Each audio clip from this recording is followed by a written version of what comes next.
তাদের অস্তিত্ব রক্ষার জন্য তাদেরকে 294টা আসনে আলাদা আলাদা দাঁড়াতে হবে, এটা সামনের কথা হতে পারে, এটার পেছনে কিছু কথা আছে। তিনি শুভঙ্কর বাবু, তিনি এখন সভাপতি, তার টেনিওরে জোট হচ্ছে না, আগ্রহী প্রকাশ করছে না, বিদ্রূপ করছে। যে যখন অধীরবাবু ছিলেন তখন কংগ্রেসের সাথে সিপিএমের একটা সিট অ্যাডজাস্টমেন্ট করা সম্ভব হয়েছিল।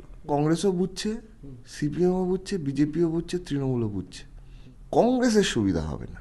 সামগ্রিকভাবে সারা পশ্চিমবাংলায় যে কংগ্রেসের খুব ভোট আছে সেটা নয়। এই নির্বাচনে বিজেপি তৃণমূল বিরোধী সকল শক্তিকে এক জায়গায় থাকাটাই উচিত ছিল। সুতরাং অস্তিত্ব রক্ষার জন্য এই কাজটা করেছে এটা আমার মনে হয় না। অস্তিত্ব ওদের আছে, সংগঠন নেই, ভোট নেই, কিন্তু কংগ্রেসকে সবাই চেনে। পশ্চিমবাংলার সাধারণ মানুষের জন্য লড়াইতে ছিলাম, আছি, থাকবো। সিপিআইএম ছিল, আছে, থাকবে। দাদা, সামনেই 26-এ নির্বাচন, আর নির্বাচন যেখানে মূল উল্লেখ্য বিষয় হয়ে দাঁড়িয়েছে জোট, সেখানে কংগ্রেসের একলা চলো নীতি, এই একলা চলো নীতিতে কি কোনোভাবে জোটে কোনো ক্ষতির সম্ভাবনা রয়েছে? না, আমরা তো চেয়েছি যে সবাই একসাথে আসুক, সবাই একসাথে তৃণমূল এবং বিজেপির বিরুদ্ধে লড়াই করুক। আমাদের এই চেষ্টা বা ইচ্ছাতে কোনো ত্রুটি ছিল না কখনোই। এবং 2016 সাল থেকেই কংগ্রেস বিভিন্ন নির্বাচনে পশ্চিমবাংলায় আমাদের সঙ্গেই ছিল। এবং তার আগে অতীতেও ইউপিএ 1 সরকার যখন গঠিত হয়, মনমোহন সিং যখন প্রথমবার প্রধানমন্ত্রী হন, তখনও বামপন্থীদের সমর্থন ছাড়া সেই সরকার তৈরি করা সম্ভব হতো না। সুতরাং বিজেপি বিরোধী স্ট্যান্ডিং থেকে, পশ্চিমবাংলায় বিজেপি এবং তৃণমূল বিরোধী স্ট্যান্ডিং থেকে আমরা অবশ্যই চেয়েছি যে কংগ্রেস, সিপিএম, বাকি ধর্মনিরপেক্ষ শক্তি যারা তৃণমূল এবং বিজেপির বিরুদ্ধে আছে তারা এক জায়গায় আসুক।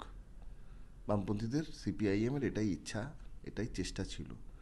এখন ওরা কেন এলো না সেটা ওরাই বলতে পারবে। তাতে ওদের সুবিধা হবে না আমাদের সুবিধা হবে, না আমাদের ওদের কারোরই সুবিধা হবে, না তৃণমূলের সুবিধা হবে। আর যে বিজেপির সাথে কংগ্রেস সারা দেশে লড়াই করছে, যে বিজেপি কংগ্রেসের সাংসদদের প্রত্যেক দিনই প্রায় পার্লামেন্ট থেকে এক্সপেল করে দিচ্ছে, পার্লামেন্ট থেকে সাসপেন্ড করে দিচ্ছে, তাদের সুবিধা হবে সেটা ওরাই বলতে পারবে। তবে আমরা মানুষের জন্য, পশ্চিমবাংলার সাধারণ মানুষের জন্য লড়াইতে ছিলাম, আছি, থাকব। ভারতবর্ষের ধর্ম নিরপেক্ষতা রক্ষার লড়াইতে বামপন্থীরা ছিল, সিপিআইএম ছিল, আছে, থাকবে, উইথ অর উইদাউট কংগ্রেস। দাদা, কিন্তু একটা প্রশ্ন তো উঠবেই, যেখানে একক হিসেবে লড়াকে কেন্দ্র করে যদি ভোটটা কোনোভাবে ভাগাভাগি হয়, সেক্ষেত্রে শাসক দলেরই তো প্রধানভাবে উপকার হবে, সেক্ষেত্রে কি সে দায় কি নেবে কংগ্রেস? আমি আবার বলছি তো, এটার উত্তর কংগ্রেসকেই দিতে হবে। তবে সামগ্রিকভাবে সারা পশ্চিমবাংলায় যে কংগ্রেসের খুব ভোট আছে সেটা নয়।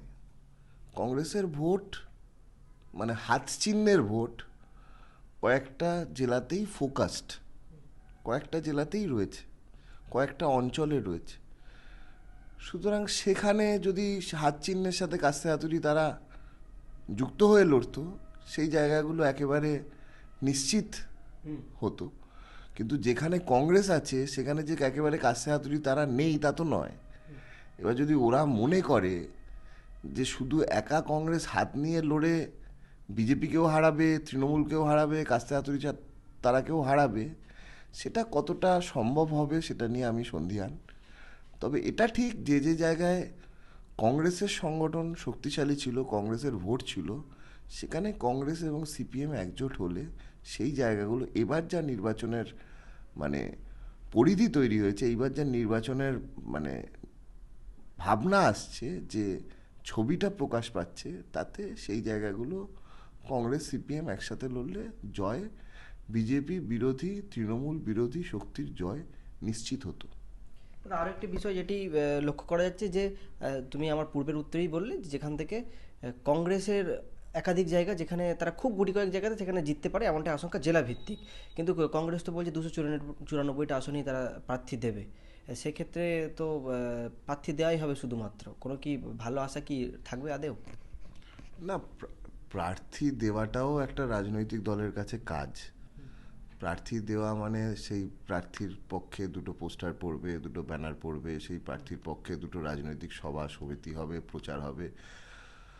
সুতরাং সেটার মাধ্যমে দলটা যে আছে সেটার মানে অস্তিত্ব প্রমাণ করা যায়। কিন্তু এইরকম একটা নির্বাচন, যে নির্বাচনে make it or break it, হ্যাঁ, নয় ইস্পার নয় উস্পার, হ্যাঁ, তো সেই নির্বাচনে বিজেপি তৃণমূল বিরোধী সকল শক্তিকে এক জায়গায় থাকাটাই উচিত ছিল। এখন সারা ভারতের ক্ষেত্রে দাঁড়িয়ে ইন্ডিয়া জোটে তৃণমূল আছে, তৃণমূলের বেশ কিছু এমপি আছে। সেই এমপিরা ইন্ডিয়া জোটে থাকলেও অধিকাংশ সময় তারা যখন বিজেপি বিরোধী কোনো জায়গা তৈরি হয় যেখানে প্রমাণ করতে হবে, তারা ওয়াকআউট করেন, তারা সেই নির্বাচনে অংশগ্রহণ করেন না। অংশগ্রহণ করলে হয়তো বিরোধীদের সংখ্যাটা, বিজেপি বিরোধী সংখ্যাটা বাড়তো, কিন্তু অংশগ্রহণ না করে অধিকাংশ সময় তৃণমূলের এমপিরা ওয়াকআউট করেন।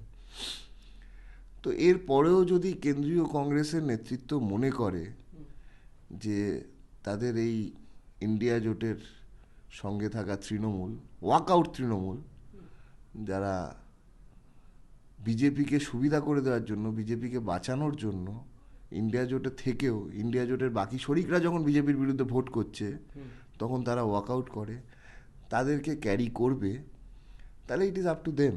কিন্তু পশ্চিমবাংলার মানুষ যারা তৃণমূলকেও চাইছে না, বিজেপিকেও চাইছে না, তারা চেয়েছিল যে পশ্চিমবাংলায় তৃণমূল বিজেপি বিরোধী সকল শক্তি একজোট হোক। এবং আমরা যে সেইটা করতে চেয়েছিলাম, তাতে যে আমাদের চেষ্টায় যে কোনো ত্রুটি ছিল না, এটাও মানুষের কাছে পরিষ্কার। দাদা, আরও একটি বিষয় যেটি একাধিক রাজনৈতিক মহল থেকে উঠছে, যে প্রদেশ কংগ্রেসের সভাপতি অধীরবাবু থেকে শুভঙ্কর বাবুতে তো পরিবর্তন হতেই নাকি কোনোভাবে তিনি তৃণমূলের প্রতি সফট, এই কারণেই নাকি তিনি একক লড়াইয়ের জন্য চিন্তাভাবনা করছেন। এবং একাধিক রাজনৈতিক মহল থেকে এই প্রশ্ন উঠছে যে কোনোভাবে তৃণমূলকে সাহায্য করতে চাইছেন শুভঙ্কর বাবু। এই তথ্য কি আদৌ সত্য? এটা তো আমরা বামপন্থীদের দিক থেকেও শুনেছি। মানে সত্য মিথ্যার ব্যাপার নয়, ব্যাপার হচ্ছে যে যখন অধীরবাবু ছিলেন, তার আগে যখন সোমেন মিত্র ছিলেন, তখন কংগ্রেসের সাথে সিপিএমের একটা সিট অ্যাডজাস্টমেন্ট করা সম্ভব হয়েছিল। দুপক্ষের পক্ষেই এটা একটা নতুন পাথ ব্রেকিং আনকনভেনশনাল পদক্ষেপ ছিল। কংগ্রেস সিপিএম একসাথে হবে এটা কংগ্রেসও 5 বছর আগে ভাবে নাই, 16-র আগে সিপিএমও ভাবে নাই। কিন্তু প্রস্তুতি, পরিস্থিতি, রাজনৈতিক প্রস্তুতি এমন ছিল যে কারণে এটা করা প্রয়োজন ছিল। এবং সেটা করার সময় সোমেন মিত্র, পরে অধীর রঞ্জন চৌধুরী, তারা একটা বড় ভূমিকা পালন করেছেন কংগ্রেসের দিক থেকে। তো সেই দিক থেকে যদি কনক্লুশন দেখতে হয় যে এখন অধীর রঞ্জন চৌধুরীর জায়গায় প্রদেশ কংগ্রেসের হচ্ছে সভাপতি তিনি শুভঙ্কর বাবু, তিনি এখন সভাপতি, তার টেনিওরে জোট হচ্ছে না বা তারা কোনো আগ্রহী প্রকাশ করছে না, বিদ্রূপ করছে, সেইটা তাহলে তো কনক্লুশন তাই হয় যে তার ইচ্ছা নাই, বা তার নেতৃত্বে আজকে যে প্রদেশ কংগ্রেস রয়েছে তারা মনে করছে যে সিপিএমের সঙ্গে গেলে তাদের কোনো সুবিধা নেই। তাহলে কার সাথে গেলে সুবিধা আছে? পরিষ্কার বলতে হবে। 294টা সিটে ভোট দাঁড়িয়ে যেটুকু ভোট কংগ্রেস পাবে, সেই ভোটটা কাদের পাবে? সে ভোটটা কার পাবে? তৃণমূল বিরোধী ভোট পাবে, বিজেপি বিরোধী ভোট পাবে। সেই ভোটটা যদি সত্যি সত্যি তৃণমূল এবং বিজেপি বিরোধী যে রাজনৈতিক ব্লকটা তৈরি হচ্ছে বামপন্থীদের নেতৃত্বে, সেইখানে সেই ভোটটা যদি পড়তো, তাহলে এই ব্লকটা বা এই মানে শক্তিটা আরও বেশি শক্তিশালী হতো, সেটাই বিষয়। সুতরাং কার সুবিধা হবে সেটা কংগ্রেসও বুঝছে সিপিএমও বুঝছে, বিজেপিও বুঝছে, তৃণমূলও বুঝছে। কংগ্রেসের সুবিধা হবে না। কংগ্রেসের যদি বলে যে আমরা এটা আমাদের পার্টির অস্তিত্ব রক্ষার জন্য করছি, আমাদের পার্টি যে এখানে আছে সেইটা দেখানোর জন্য করছি, এটা একজন রাজনীতির সঙ্গে যুক্ত মানুষ হিসেবে নয়, একজন রাজনীতির স্টুডেন্ট হিসেবেও এটা আমি মানতে রাজি নই। কারণ 100 বছরের পুরনো দল কংগ্রেস। ভারতের স্বাধীনতা এসছে কংগ্রেসের হাতে। বিজেপির মানে তারা যখন মধ্যগগনেও, তখনও ভারতবর্ষের প্রায় অর্ধেক মানুষ বিজেপির বিরুদ্ধে ভোট দিয়েছে, এবং সেই ভোটটা দিয়েছে রাহুল গান্ধীর দিকে তাকিয়ে, কংগ্রেসের হাত চিহ্নের দিকে তাকিয়ে, ইন্ডিয়া জোটের দিকে তাকিয়ে। তাহলে কংগ্রেসকে যে মানুষ ভুলে গেছে তা নয়, কংগ্রেসের হাতকে যে চেনে না তা নয়, আজকে নয় এখনো বহু বছর কংগ্রেসকে মানুষ মনে রাখবে। সুতরাং অস্তিত্ব রক্ষার জন্য এই কাজটা করেছে এটা আমার মনে হয় না। অস্তিত্ব ওদের আছে, সংগঠন নেই, ভোট নেই, কিন্তু কংগ্রেসকে সবাই চেনে।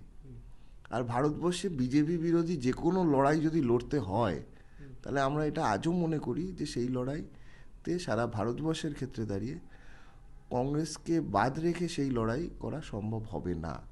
কংগ্রেসকে নিয়েই সেই লড়াই লড়তে হবে। সেই লড়াইতে কংগ্রেসও থাকবে, বামপন্থীরাও থাকবে,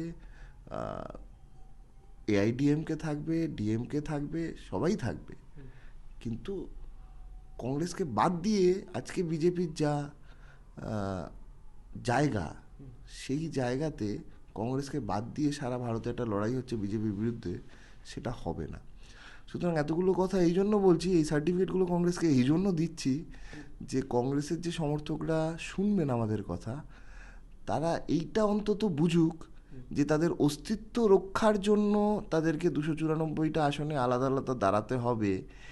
এই ভাষ্যটা এটা ঠিক ভাষ্য নয়। এটা সামনের কথা হতে পারে, এটার পেছনে কিছু কথা আছে। তাহলে সেই কথাটা কি সেটা ওদের নেতৃত্বই বলতে পারবে। আমি যে কথা আগে বললাম, এই যে একা লড়ে আর যাই হোক না কেন কংগ্রেসের সুবিধা হবে না, তাহলে কার সুবিধা হবে সেটা আমরা নির্বাচনের পরেই বুঝবো।